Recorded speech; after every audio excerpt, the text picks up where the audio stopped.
नमस्कार साथियों, स्वागत है आपका हमारे यूट्यूब चैनल में। जैसे कि आप सभी को पता है, देख रहे हम हिंदी नेट सेट अध्ययन में उपन्यास झूठा सच। इसमें हमने इससे पूर्व देखा कि इसके पूर्व इस भाग में देखा कि जो मर्सी और मर्सी का जो पति चड्डा है, यह दोनों आपस में बातें करते थे और वह मर्सी जो है वह तारा को पास में बिठा कर रखती थी और वह दोनों के व्यवहार से तारा एक संकुचित लज्जास्पद हो जाती थी और वह उठकर दूसरे कमरे में जाती थी तो कमरे में भी उनकी बोलचाल की आवाज़ उसको सुनाई देती थी, तो वह एक बेचैनी सी महसूस करती थी। यहाँ तक हमने पिछले भाग में देखा था।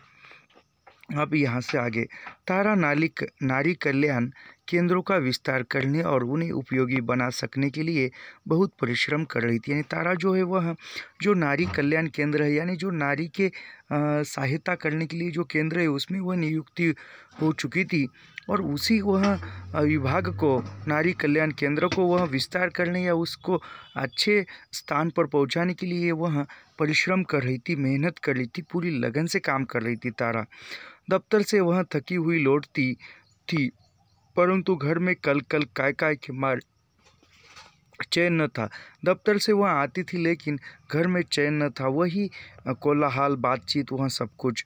उसी घर में 2.25 बरस उसने बहुत शांति से बिताई थी। यानी उसी घर में वह पहले 2.25 बरस यानी 2.25 वर्ष जो है वह शांति से रही थी, लेकिन अब उसको वह शांति महसूस नहीं हो रही थी। उसे विश्राम के लिए चुप की आदत हो गई थी। अब वह दफ्तर से लौटती तो घर में बहस जमी होती। बहस न होती तो मर्सी की प्रणय लीला का दृश्य होता। यानी वह दफ्तर से वो कभी भी तारा घर आती तो वह हमेशा वह कोलाहल चर्चा करते हुए बैठते, एकदम वह कोलाहल, ये अस्त व्यस्त वातावरण हो गया था और कोई बहस न होती, कोई मीटिंग न होती। तो वह मर्सी और चड्डा के बीच में जो भी वह पति पत्नी की प्रणय क्रीड़ा है, वह दृश्य देखने को तारा को मिलता था। तारा उबकर दूसरी जगह भाग जाना चाहती थी। यानी तारा जो है यह जगह छोड़कर दूसरी जगह जाना चाहती थी। नए अभ्यास और स्थिति के विचार से तारा के लिए अब जैसी तैसी कोठरी में निर्वाह कर लेना कठिन था। यानी तारा एक अच्छे घर में रह चुकी थी और एक अच्छे माहौल में उसको रहकर प्रयास हो चुका था, तो किसी दूसरी जगह पर अस्त व्यस्त या एक छोटी मोटी कोठरी या मकान में रहना उसको कठिन था।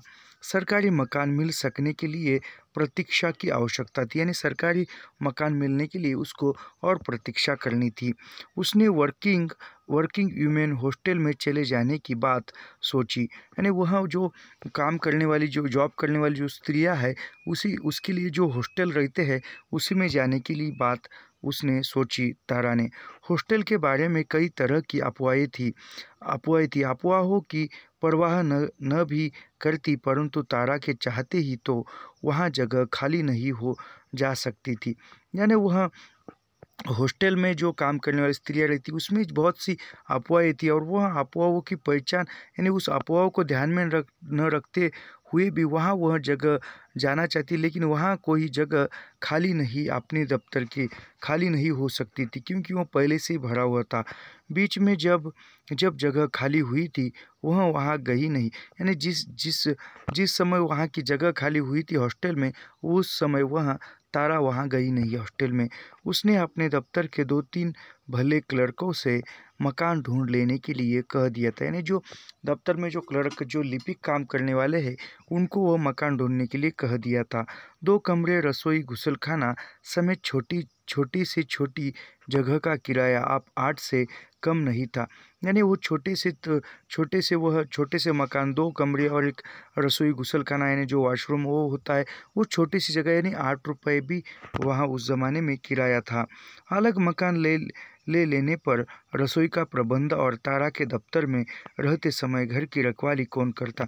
यानी तारा के सामने और एक प्रश्न उत्पन्न हुआ, यदि वह अलग मकान लेकर रहे तो वह खुद का भोजन जो है, भोजन का प्रश्न उत्पन्न होगा। भोजन का, यानी जो भी रसोई का सामान और रसोई में भोजन बनाना, यह सब कुछ तारा को करना पड़ता था और मर्सी के यहाँ है तो दोनों साथ मिलकर करती थी। कुछ रसोई का इतना बोझ तारा पर नहीं था और फिर ऑफिस जाए या दफ्तर जाए, काम के लिए जाए तो फिर घर की रखवाली कौन करता, यह भी प्रश्न तारा के सामने उपस्थित हो गया। तारा को विचित्र लगता था कि केवल उसकी रसोई बनाने और जगह संभालने के लिए एक व्यक्ति की आवश्यकता हो। तारा विचार करती कि रसोई संभालने या मेरे दफ्तर जाने के बाद घर की रखवाली के लिए एक व्यक्ति की आवश्यकता हो। इस काम के लिए एक व्यक्ति को भोजन रहने का स्थान दे और तनख्वाह भी दी जाए।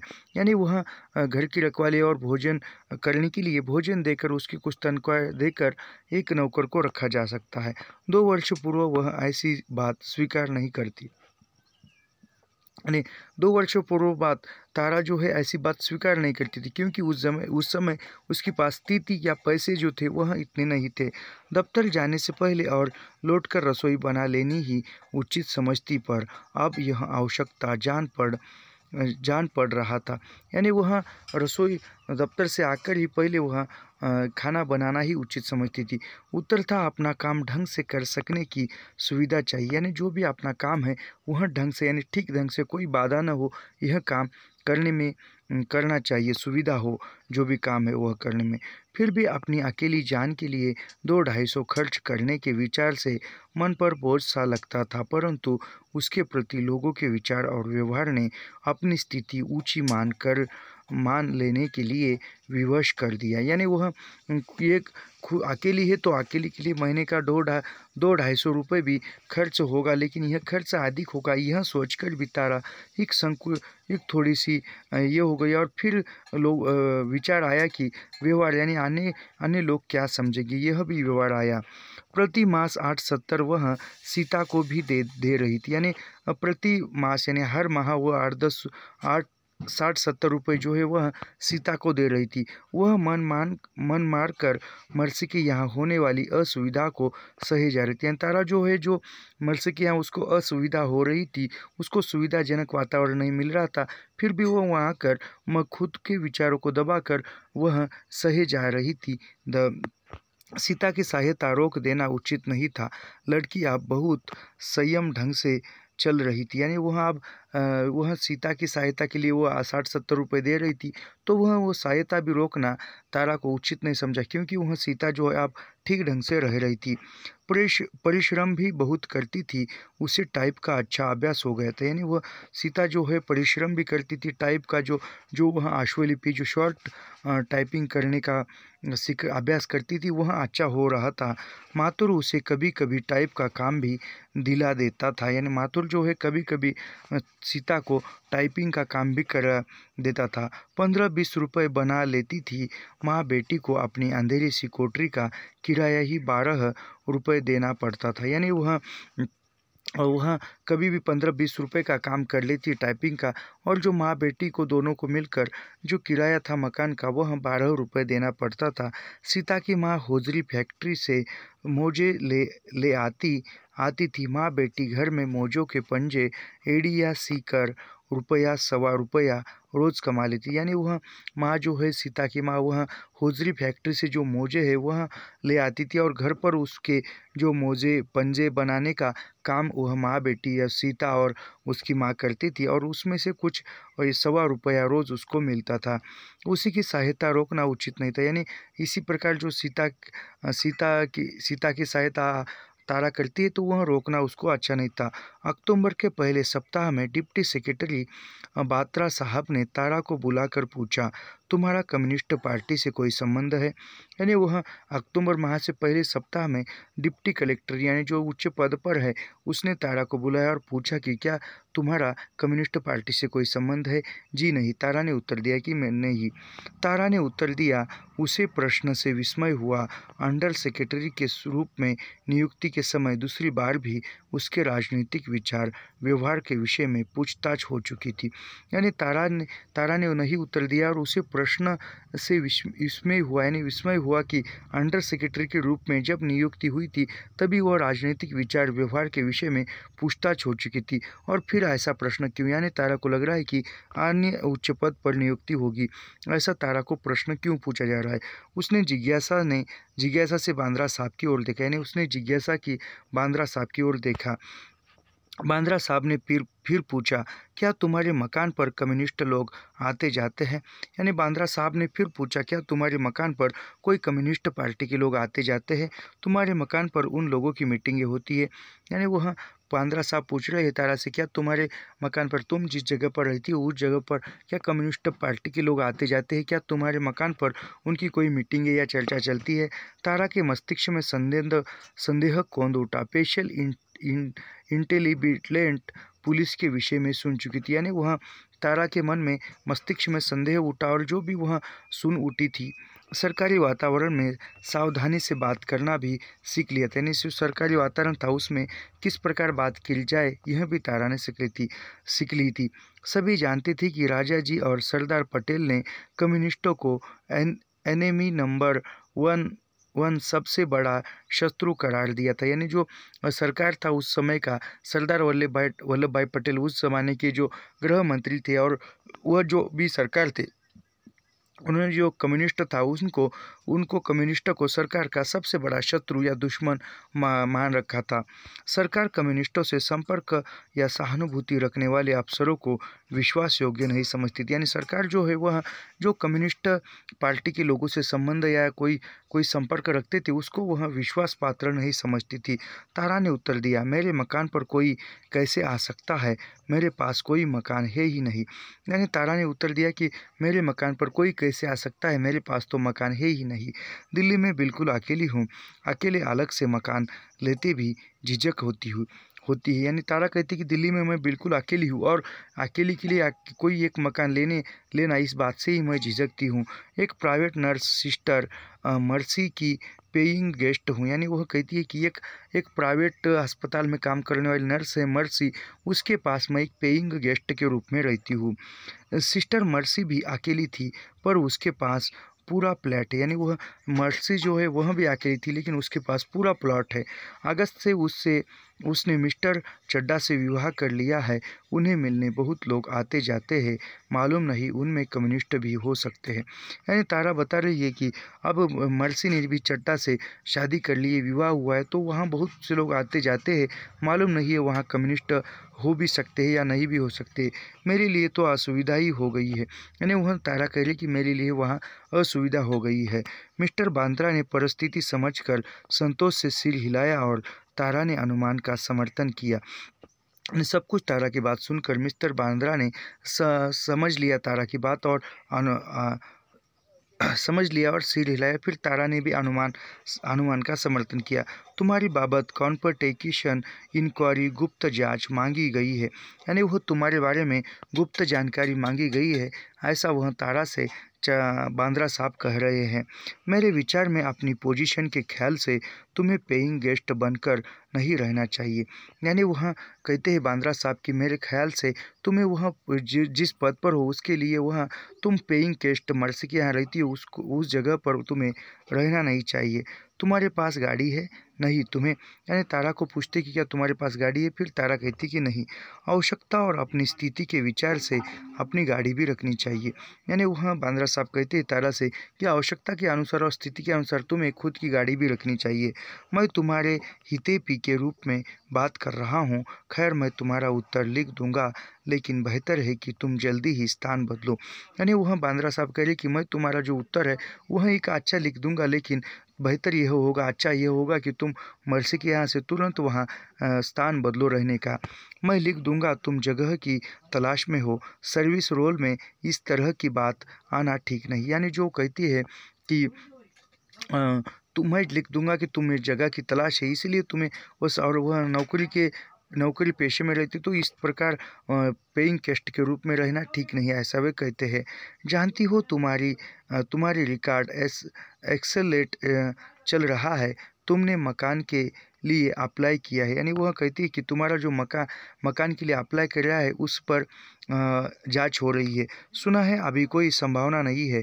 बीसीओ लोग प्रतीक्षा कर रहे हैं, कैसे मिल सकेगा? यानी तारा कहती है कि जो अभी वहाँ मिलने की कोई संभावना नहीं है क्योंकि जो पहले से लोग उस पर प्रतीक्षा कर रहे हैं। हाँ ठीक है, पर लेडीज़ को प्रायोरिटी दी जा सकती है, मैं उसके बारे में लिख भी सकता हूँ। यानी वो बांद्रा साहब कहती है कि लेडीज़ को प्रायोरिटी, यानी लेडीज़ को जो अन्य प्रकार की जो सुरक्षा है वह दी जाती है, मैं उसके बारे में लिख सकता हूँ। सरकार मकान किराए पर भी लेकर दे सकती है, यानी सरकार जो है लेडीज़ को रहने के लिए मकान जो है किराए पर लेकर भी दे सकती है। खैर समय लग सकता है, हो सकता है 6 मास लग जाएंगे, यानी वह बांद्रा साहब कहती कि इसके लिए समय लग सकता है, कम से कम 6 माह का समय लग सकता है। तुम मकान जल्दी बदलो, आधी किराया भी देना पड़े तो सर्विस के इंटरेस्ट में परवाह मत करो। यानी वह कहते हैं कि वह मकान का किराया किराया देना पड़ रहा है तो भी सर्विस जो है इसके लिए परवाह मत करो। तारा मर्सी के स्नेह के बावजूद उसके घर की परिस्थितियों से परेशान हो चुकी थी, यानी तारा जो है मर्सी जो है तारा को स्नेह करती थी, प्रेम करती थी, फिर भी वो घर की स्थिति और घर में जो भी उसको असुविधा हो रही थी इसके वह ऊब चुकी थी, परेशान हो गई थी। सो ही स्थान बदल लेने की बात सोच रही थी, परंतु सरकारी दबाव से मकान बदलने की मजबूरी अच्छी नहीं लगी। यानी वह सो ही पहले से ही वह स्थान बदलना अच्छी समझ रही थी, फिर भी वह सरकार का दबाव था कि वह स्थान बदले, वह उसको सरकार का जो दबाव था वो उसको अच्छी नहीं लगा था। वह सरकारी नियम जानती थी कि सरकारी कर्मचारियों को किसी भी राजनीतिक पार्टी का सदस्य नहीं होना चाहिए, यानी वो सरकारी नियम ऐसा था कि जो भी सरकारी कर्मचारी या सरकारी ऑफिस में नौकरी करता है उसको राजनीतिक पार्टी का कोई सदस्य नहीं होना चाहिए। और ये बात सही है। सैद्धांतिक तर्क था कि शासन से संबंधित लोगों में किसी भी राजनीतिक दल के लिए पक्षपात या विरोध होना उचित नहीं है, परंतु कांग्रेस से सहानुभूति, राजनीतिक दल से सहानुभूति नहीं राजभक्ति समझी जा रही थी। यानी वह जो सरकारी अफसर जो होते, सरकारी सेवा जो करने वाले थे, वह एकता के साथ धर्मनिरपेक्ष होकर वह सभी का न्याय देने के और सभी को सेवा करने के लिए वह सरकारी ऑफिस में नियुक्त हो चुके थे। और किसी राजकीय पक्ष में या राजनीतिक दल में आ जाते तो वहाँ पक्षपात होता है, वहाँ एक यह ऊंच नीच की भावना उत्पन्न हो सकती है। इसलिए वह जो है किसी सरकारी नौकर जो है वह किसी राजकीय दल में नहीं होना चाहिए, उसका सदस्य नहीं होना चाहता है। लेकिन वह उस समय में जो कांग्रेस के जो सहानुभूति राजनीतिक दल थे उसके सहानुभूति जो थे वह बहुत से कर्मचारी उसके भक्ति समझे जा रहे थे। तारा ने मकान बदलने की मजबूरी के विषय में मर्सी ने कुछ कहा उचित न समझा, यानी मकान बदलना है वह तारा ने मर्सी से बताना उचित नहीं समझा। वह दबाव में मकान बदल रही थी, वह बताना स्वयं उसी का अपमान था, यानी वह दबाव में मकान बदल रही है सरकार के, यह बताना तारा को खुद का अपमान लगा। तारा मनी मन ढुढकी रही। राष्ट्रपति, प्रधानमंत्री, दूसरे मंत्री सब कांग्रेस के मेंबर हैं। राष्ट्रपति, प्रधानमंत्री जो भी है वह खुद जो है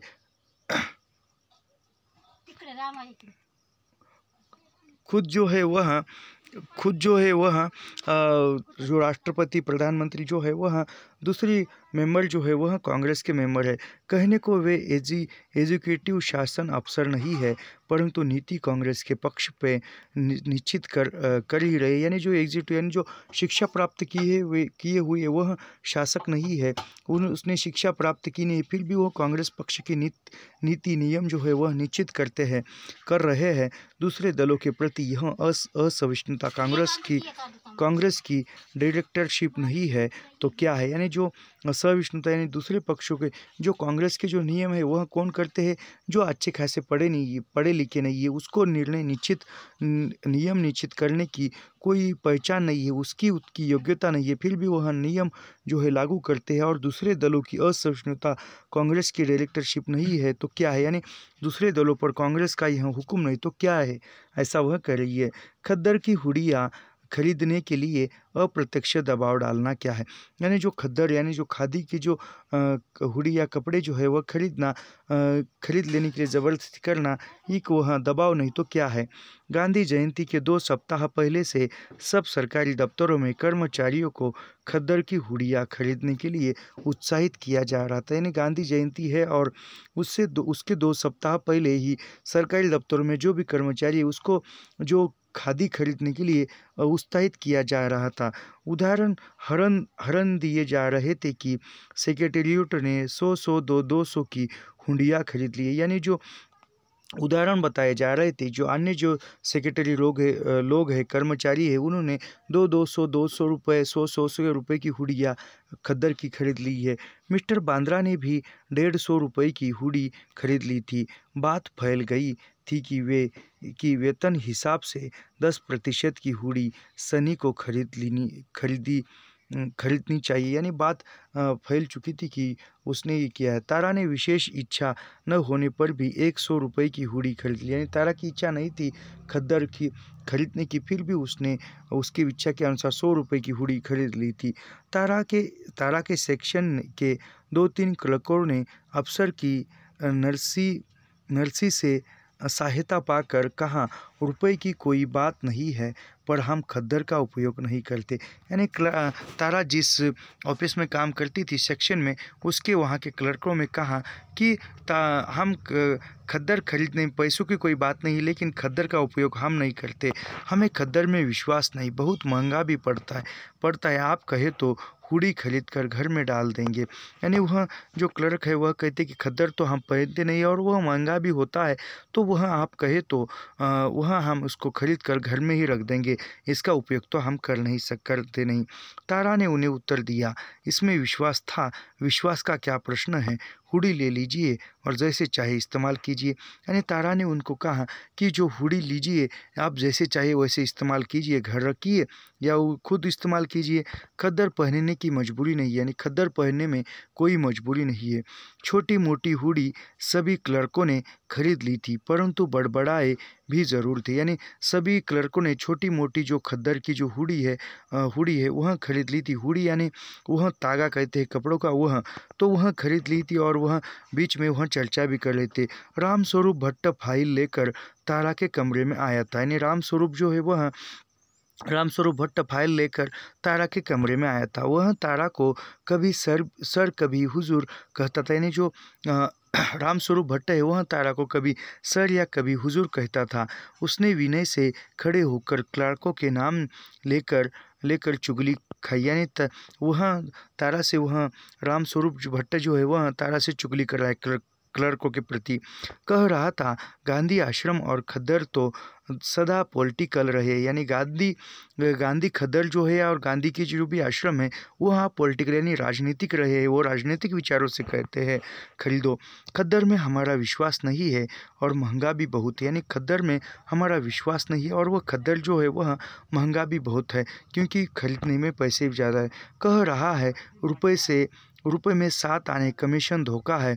7 आने कमीशन भी तो सरकार पब्लिक से लेकर ही भरेगी। यानी जो कमीशन 7 आने है वह तो है सरकार 7 आने कमीशन यानी 7 आने जो है वह ज़्यादा लेकर वह दे रही है, वह भी तो हमारा ही पैसा है। यानी वो 7 आने जो टैक्स है वह भी हमारा यानी जनता का ही पैसा है। टैक्स हम भरे और खद्दर पहनने वाले सत्ता कपड़ा खरीदे। यानी वो कहता है कि टैक्स जो है वह साधारण सा व्यक्ति भरे और खद्दर पहनने वाले जो सत्ता में है व्यक्ति वह खरीद कपड़े पहने खद्दर के। हम हुडी क्यों खरीदे? कह रहा था, हमसे कहते हैं PWA और IPTA प्रगतिशील लेखक संघ और जननाट्य संघ कम्युनिस्टों की संस्थाएं हैं। यानी वह कह रहे कि हम जो है हुडी खरीद ले, लेकिन वह उस समय में तो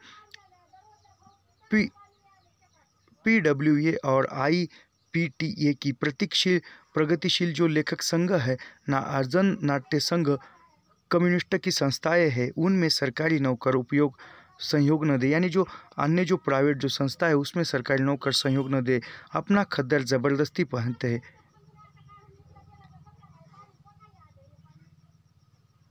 यानी वह जो है खद्दर जो है वह ज़बरदस्ती खरीदने की बात कहते हैं।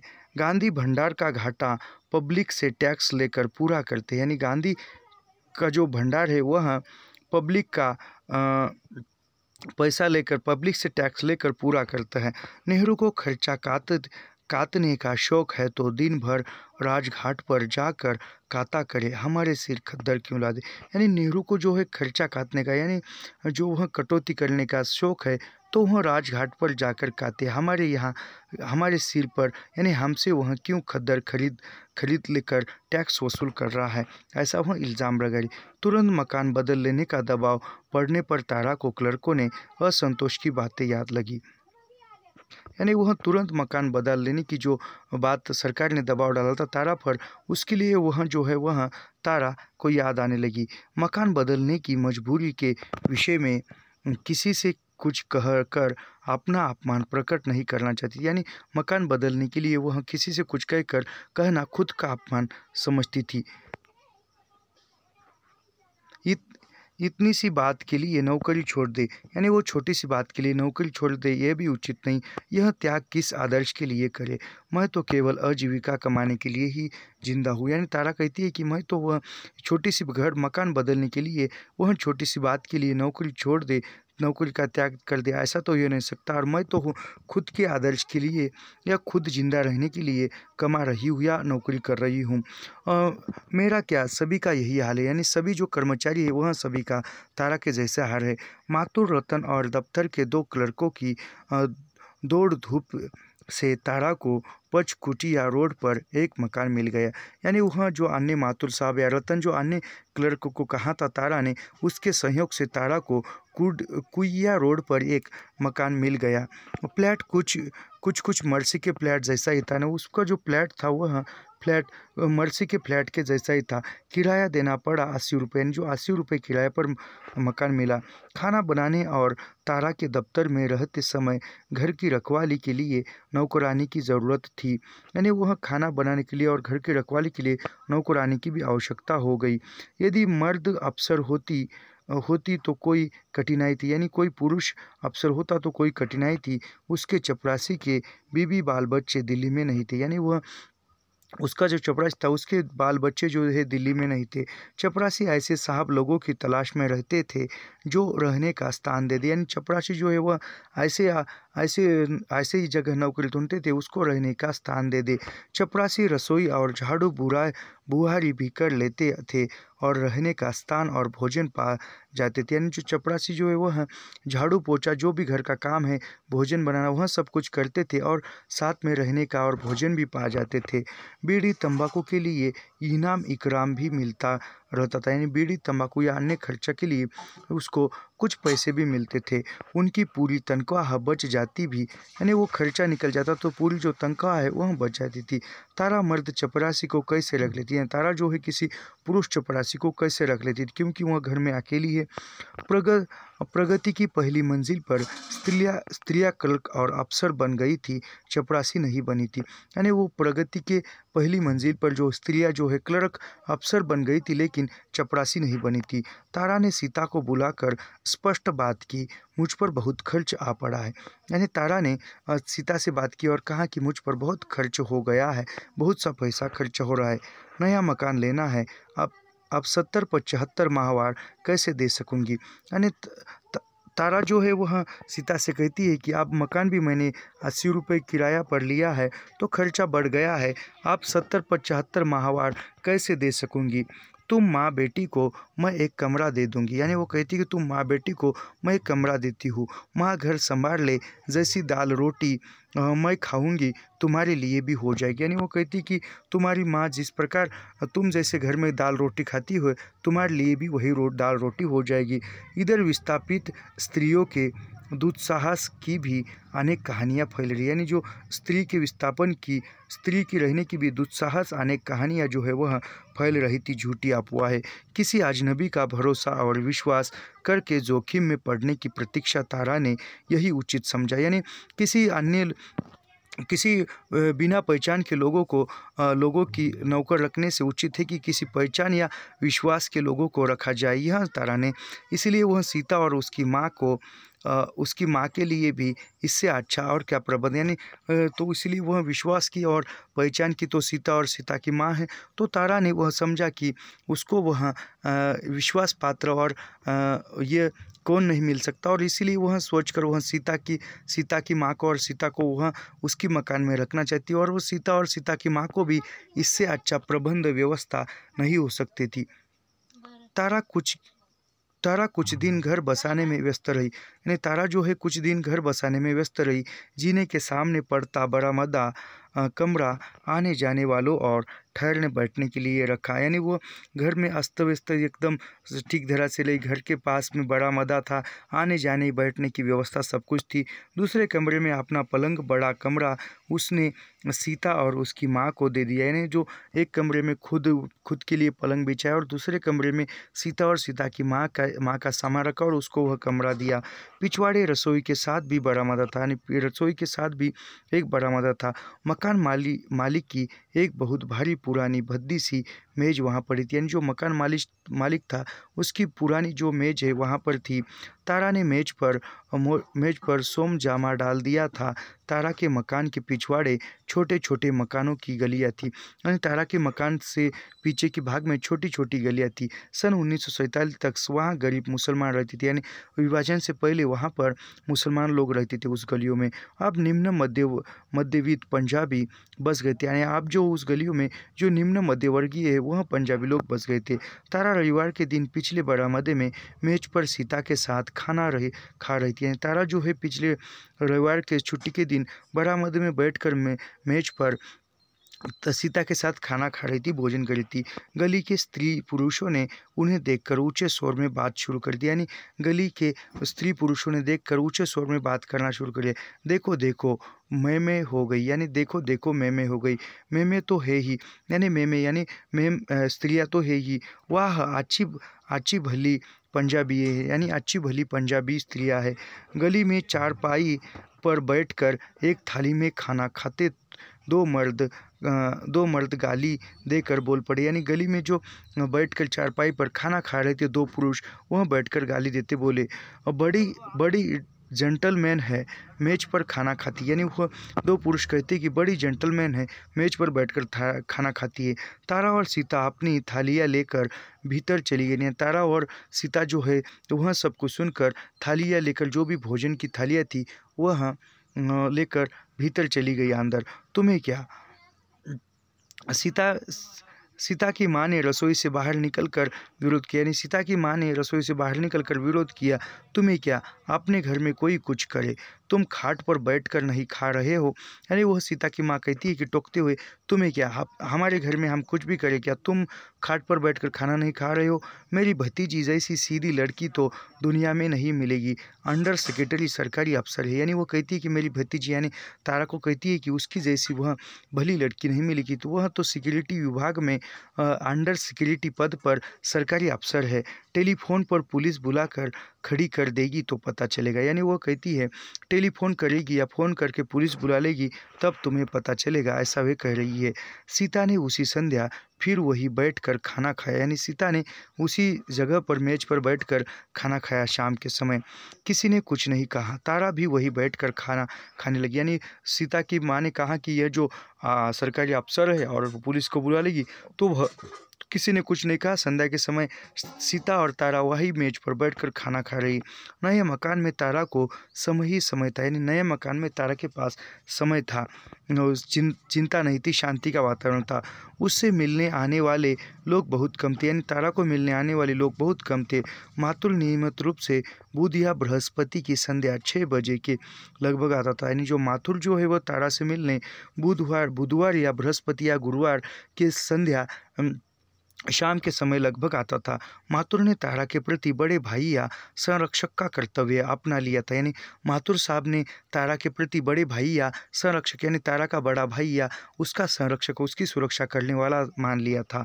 रुमाल में कुछ फल बांध कर लाता या चांदनी चौक से मिठाई या दाल मोटी की पूड़ियाँ ले आता। यानी वह आते समय चांदनी चौक से कुछ मिठाई या कुछ फल या कुछ दाल लेकर आता था।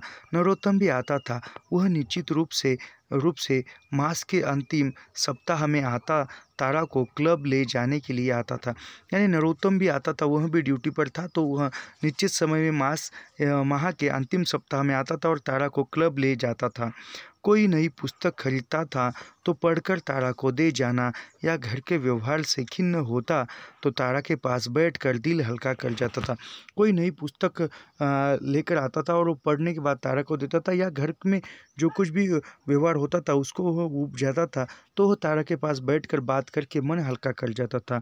नीलम से उसकी सगाई का झगड़ा फिर मिट चुका था। नीलम के साथ उसकी जो सगाई हो रही थी नरोत्तम की, वह झगड़ा मिट चुका था। अब वह रावत की अधिक प्रशंसा करता था। रावत ने उसकी इच्छा भांपकर फिर बात नहीं उठाई, पर आग भी मैली नहीं की। यानी वह रावत ने नरोत्तम की मन की बात जो है पहचान ली थी, इसलिए उसने फिर बात नहीं की नीलम की शादी की। और वो रावत ने नीलम के लिए दूसरा लड़का देख लिया था। यानी रावत साहब ने जो है उसकी लड़की नीलम के लिए दूसरा लड़का देख लिया था। दफ्तर के दो आदमी, सेक्शन असिस्टेंट रामस्वरूप भट्ट और अपर ग्रेड क्लर्क खुशीराम मेहता भी तारा के यहाँ आते रहते थे। यानी दफ्तर के जो आदमी सेक्शन असिस्टेंट रामस्वरूप भट्ट और उसका जो खुशीराम है, यह भी तारा को मिल में कभी कभार आते थे। रामस्वरूप लगभग तारा से 10 बरस बड़ा था। यानी रामस्वरूप जो था वह तारा से उम्र में 10 साल बड़ा था। दफ्तर में तारा को अत्यंत विनय से सर या हुजूर संबोधन करता था। यानी दफ्तर में उसको विनय या मान सम्मान से बात करता था। मैडम संबोधन करते उसे झिझक अनुभव होती थी। यानी मैडम संबोधन करते हुए उसको एक झिझक अनुभव होती थी। घर पर आता तो बहन जी या माता जी कह लेता था। यानी वह रामस्वरूप यदि घर पर आता तारा से मिलने तो वह उसको बहन जी या माता जी कहकर बात करता था। तारा चेहरे पर मुस्कुराहट नहीं आने देती है। तारा जो है चेहरे पर मुस्कुराहट नहीं आने देती थी। रामस्वरूप दफ्तर में कौन लोग क्या कर रहे हैं, क्या करते हैं, यह सब खबर तारा को दे जाता था। यानी रामस्वरूप के दफ्तर में कौन से लोग किस प्रकार काम करते हैं, यह जो खबर है रामस्वरूप तारा को देता था। भट्ट ने बताया था कि महादेव और विश्वास महिला कल्याण केंद्रों के लिए खरीदे जाने वाले माल पर कमीशन खाते हैं। यानी वह भट्ट जो है इसने तारा को बताया था कि महादेव और विश्वास जो है महिला कल्याण केंद्र में जो भी खरीद जाने वाली माल है उस पर वह कमीशन खाते हैं। यानी कुछ ज़्यादा के ये बताकर मूल्य बताकर खाते हैं, परंतु प्रमाण पर्याप्त नहीं दे सका। तारा कुछ नहीं कर सकी। यानी उसने बताया लेकिन जो प्रमाण है, जो सबूत है, वह ठीक ढंग से नहीं दे सका। फिर तारा कुछ नहीं कर सकी। मेहता की कोशिश से ही तारा को वह फ्लर्ट मिल गया था। यानी जो मेहता है उसकी कोशिश से ही वह जो फ्लर्ट है, जो कमीशन खा रहे, उसका वह मिल गया था। मेहता भी पचकुहिया या रोड पर तारा जैसे फ्लैट में ही रहता था। यानी जो मेहता जो है वह तारा जिस पर रहती थी उसी के नज़दीक पचकुहिया रोड पर तारा जैसे प्लॉट में रहती है, उसी प्लॉट में वह रहता था।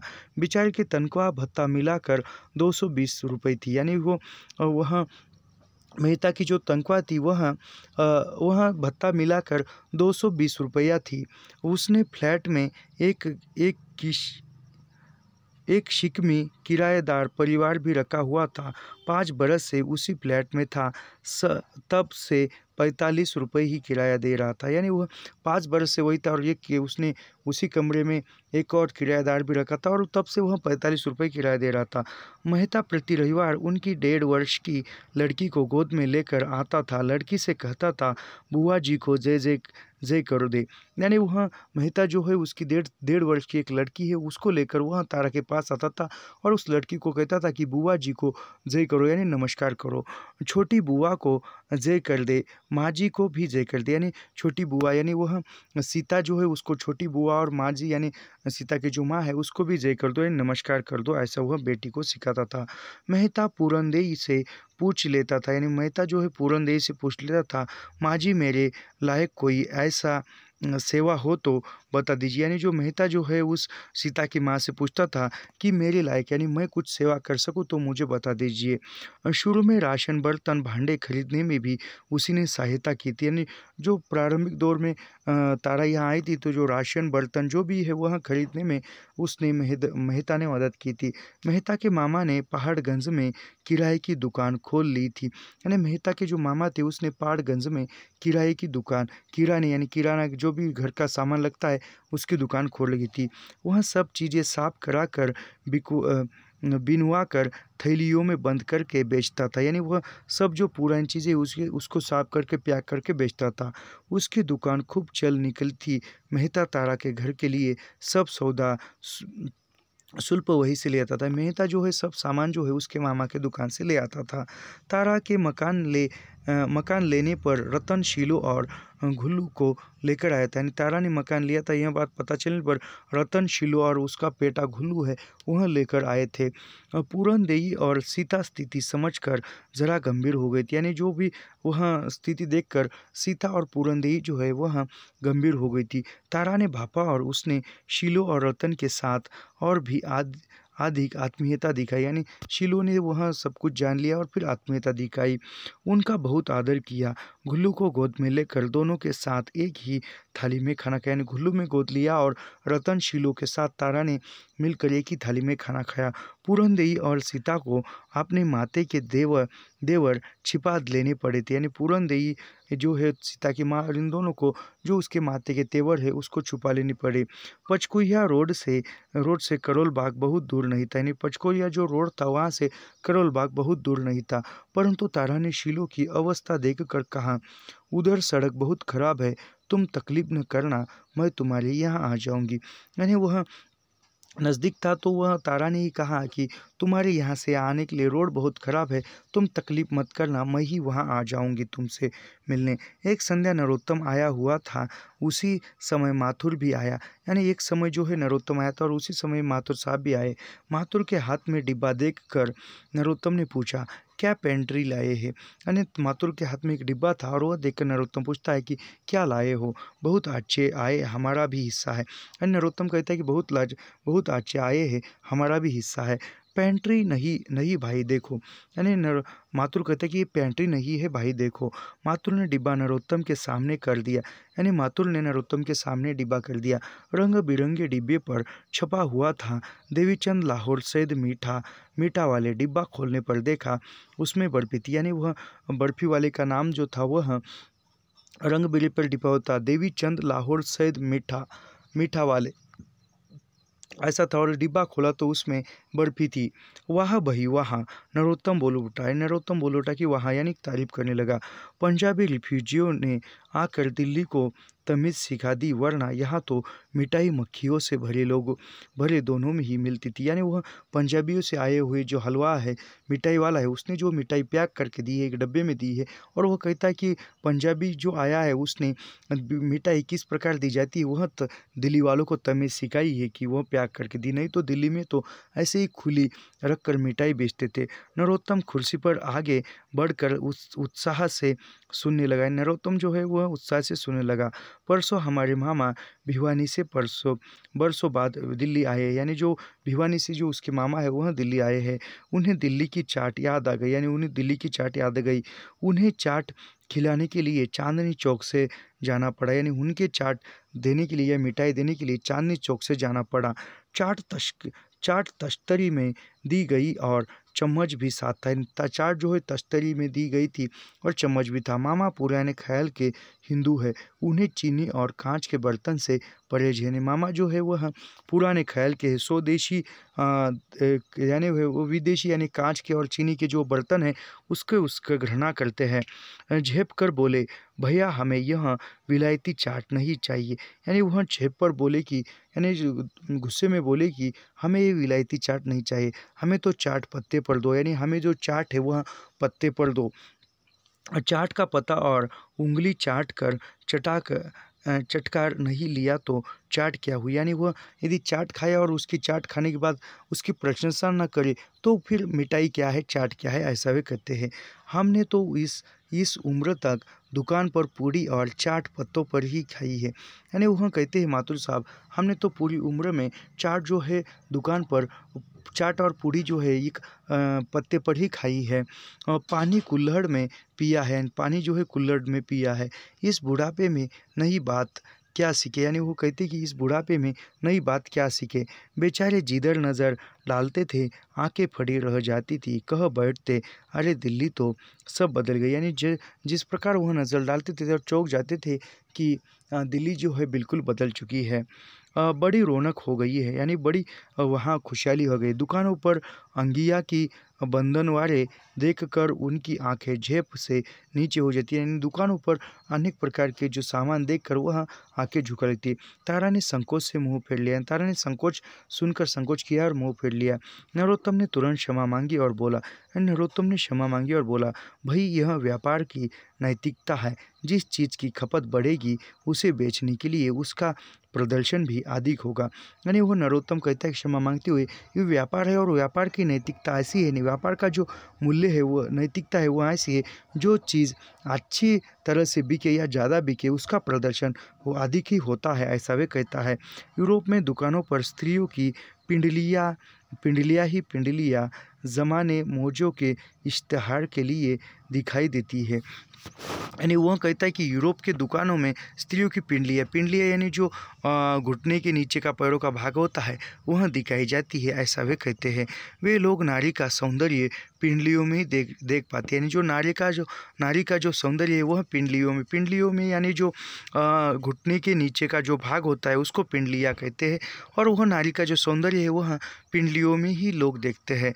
नरोत्तम ने तारा की ओर देखा। दीदी अभय दान दे तो एक बात बताओ। यानी नरोत्तम तारा की ओर देखता है, दीदी आपको यदि आशंका ना हो तो एक बात बता दो। हाँ क्या, तारा ने पूछ लिया। तारा बोलती है हाँ क्या है। जैसे यहाँ के ठलुहे छोकरे आपस में कह देते हैं न, चलो भाई सूरतें देख कर समय काट आए। यानी जैसे यहाँ के जो निठुले जो लड़के हैं, यानी जिसको कोई काम नहीं है, वह लड़के कहते हैं कि छिछोरे लड़के वह कहते हैं कि चलो भाई किसी लड़की या स्त्रियों की सूरत देखकर ही का समय काट ले। वहाँ का मुहावरा है, चलो भाई सड़क पर पिंडलियों का निरीक्षण किया जाए। यानी वो यूरोप का बता रहा है कि यूरोप का जो मुहावरा ऐसा है कि चलो भाई सड़क पर जाकर पिंडलियों का निरीक्षण किया जाए।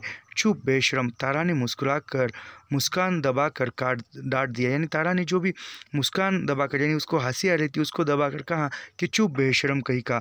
मातुर ने बात बदली, भाई दिल्ली वालों को तो पंजाबियों ने चौपट कर दिया। यानी मातुर ने बात बदलते हुए कहा कि जो भी पंजाबी लोग आए हैं उसने उनकी रवैये से दिल्ली का जो माहौल था वह बदल लिया।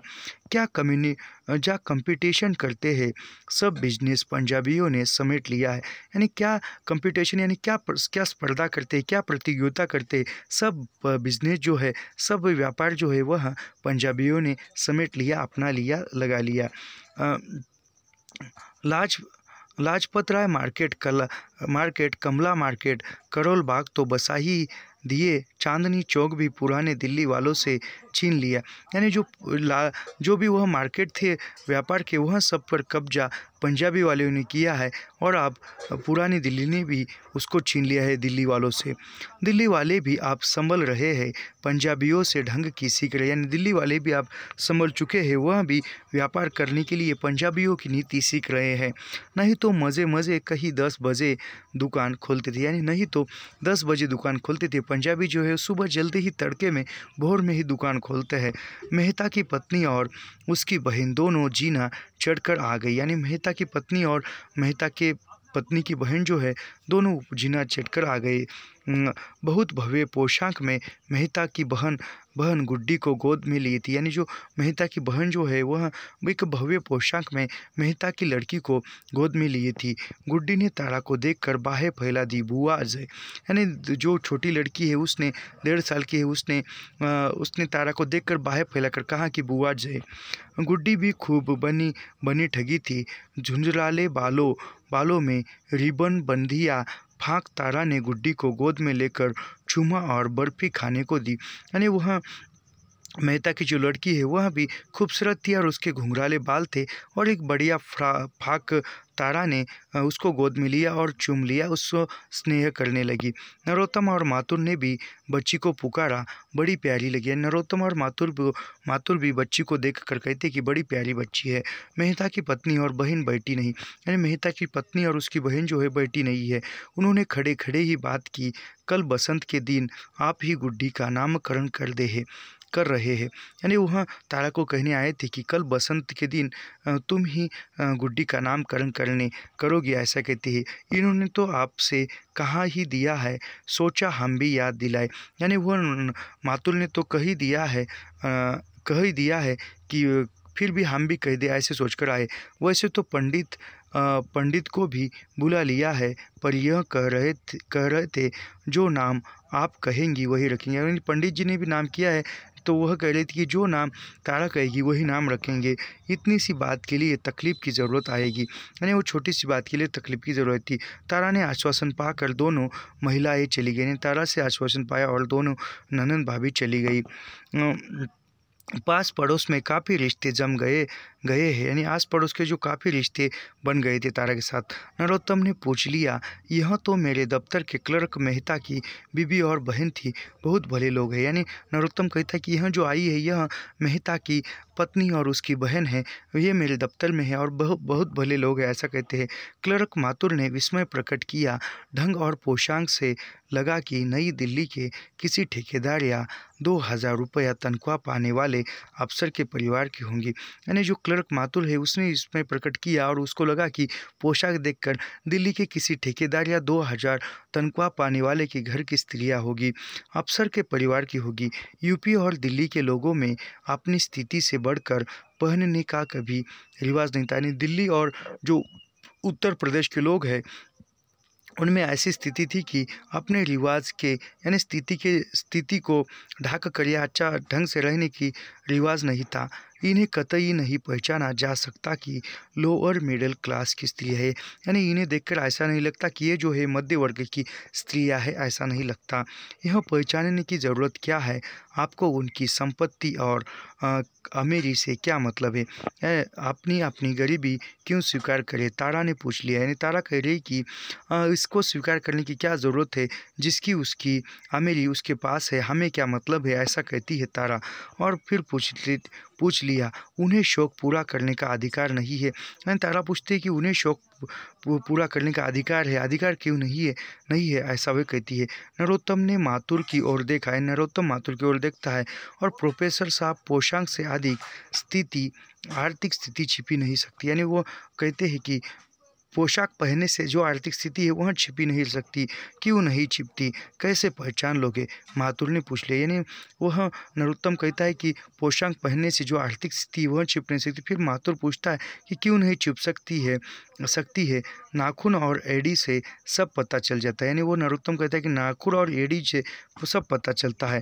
कामकाज में लगे रहने वाले हाथ पाँव में निठल्ले रहने वाले हाथ पाँव की कोमलता और रंगत कैसे रहती है, ज़रूर कुछ खद्दरापन या धारियाँ दिखाई देती है। यानी वो कहता है कि कपड़े पहनने से या अच्छे या ज़्यादा महंगे कपड़े पहनने से या दिखावा करने से ही जो वह मिडिल क्लास का है या किस परिवार का है पहचान में आ जाता है, क्योंकि जो कामकाज करता है उसके पैरों पर या हाथों पर उंगलियों पर निशान रहते हैं और जो काम नहीं करता आराम करता है उसके हाथों पैरों पर कोमलता रहती है और इसीलिए वह पहचान पड़ता है।